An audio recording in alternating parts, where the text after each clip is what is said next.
Alright everybody, today we're going to build, well, actually I've already built something, but today we're going to build a little bit about compounds and if statements. We're also going to use some of these combo boxes here as well. So first and foremost, here's the form that I've got set up. I just called the program basically more compounds. I decided to go ahead and have it ready to go instead of writing it out this time, just to save a little bit of time.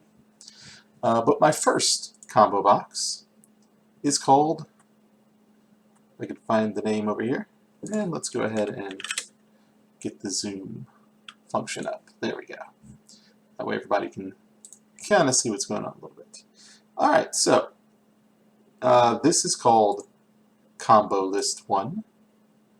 There we go, or CBO List 1, I should say. Oh, I should probably fix that name, actually. There we go. List 1. And the other one is CBO List 2. So List 1, List 2. Now I may have to fix some code here in just a second because I didn't notice that that was capitalized. I have a text box, which is called text output, right here. A label that's called label output, and a button called button submit with submit tags. Now each of these combo boxes, they have an option called collection, which if you click on that allows you to put things in there. So when the program runs and I click on it, the drop down pops up and this is what you see. 1, 2, 3. And this one is going to be 1, 2, 3 as well. So the collection just allows me to put things, populate this drop down box with stuff. Text, I put simple numbers in here just for that. Now, we have two things we've done with this program. One, I've done it so if you double click on this combo box, you end up here.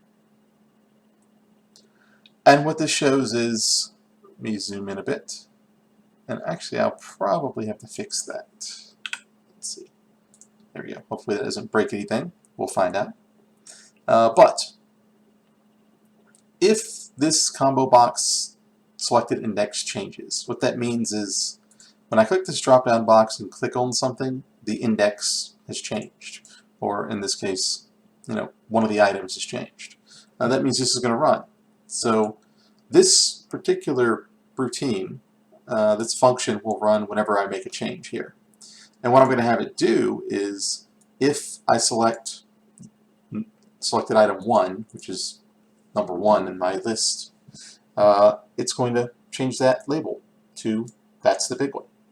If I select 2, the deuce, and 3 would be this, or if there was any other number it would go here because it's an else. This is just a simple if statement. I just wanted to do it just to get us used to the combo boxes.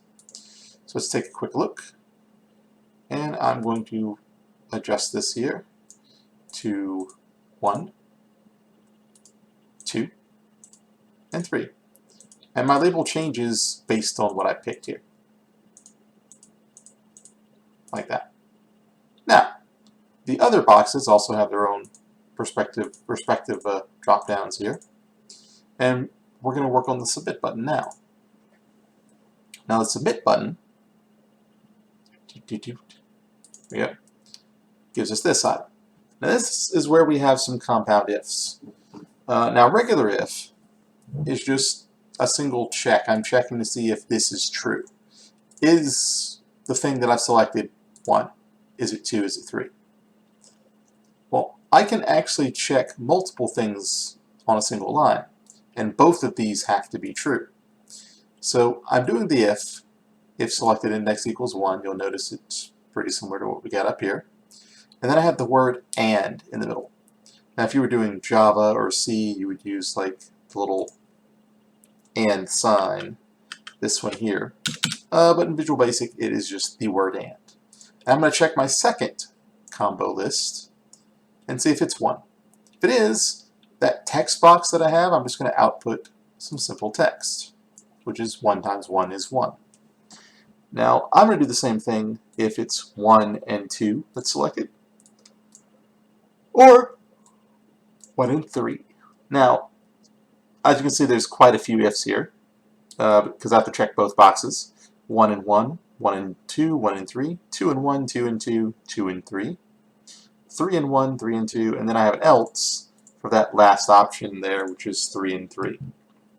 I could say else if combo 1 is 3 and combo 2 is 3, and it would still work just the same. It's just honestly better coding practice to have an else instead, just in case something changes or something's not doing what it's supposed to do. It will at least run one of the conditions.